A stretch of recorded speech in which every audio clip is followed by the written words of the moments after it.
সংকট যেন কাটছেই না ইসলামী ধারার ৬টি ব্যাংকের। বাংলাদেশ ব্যাংকের তারল্য সহায়তার পরও উন্নতি হয়নি কোনোটিরই।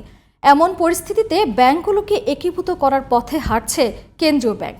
তবে মার্জ নয়, অবসায়নী সমাধান দেখছেন অর্থনীতিবিদরা।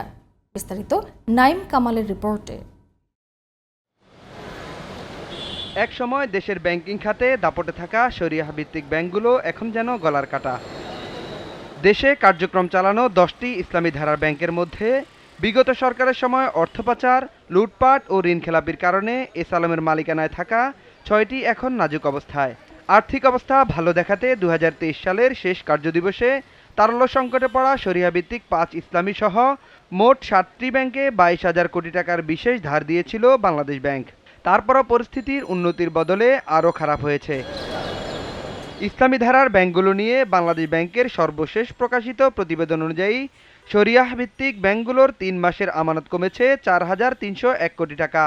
একই সময় এসব ব্যাংকে ঋণ বিতরণ বেড়েছে 10,752 কোটি টাকা। এমন পরিস্থিতিতে একীভূত করে বড় দুটি ইসলামী ব্যাংক গড়ে তোলার কথা ভাবছে কেন্দ্রীয় bank. Islamic banking will be completely reshaped.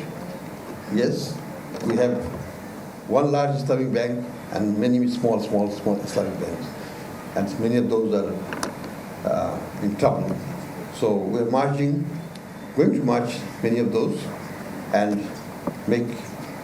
hopefully make 2 large Islamic banks. তবে একীভূতকরণ নয়, দুর্বল ব্যাংকগুলোর অবসায়নে সমাধান দেখছেন অর্থনীতিবিদরা। মার্জ করবার মাধ্যমে খুব বেশি যে ফল পাওয়া যাবে তা আমার কাছে মনে হয় না। বরঞ্চ ব্যাংকের গুণাগুণ বিচারে সরকারকে কিছু কঠোর সিদ্ধান্ত নেওয়ার দরকার আছে এবং আমরা মনে করি যে কিছু ব্যাংক আসলে বাংলাদেশে বন্ধ হয়ে করা দরকার। বন্ধ ব্যাংকগুলোর যে সমস্ত সম্পত্তি রয়েছে, সে সমস্ত সম্পত্তি এবং দায় রয়েছে, সেগুলো মেটানোর ব্যবস্থা করে তার ভিত্তিতে যে সমস্ত মূল্য থাকবে সেগুলো ডিপোজিটারদের মধ্যে কিভাবে দ্রুত পরিশোধ করা যায়, এরকম একটি কাঠামো সরকার বিবেচনা করতে পারে। পরীক্ষিত নয় এমন সিদ্ধান্ত ভালো ফল বয়ে আনবে না বলে মনে করছেন বিশ্লেষকরা।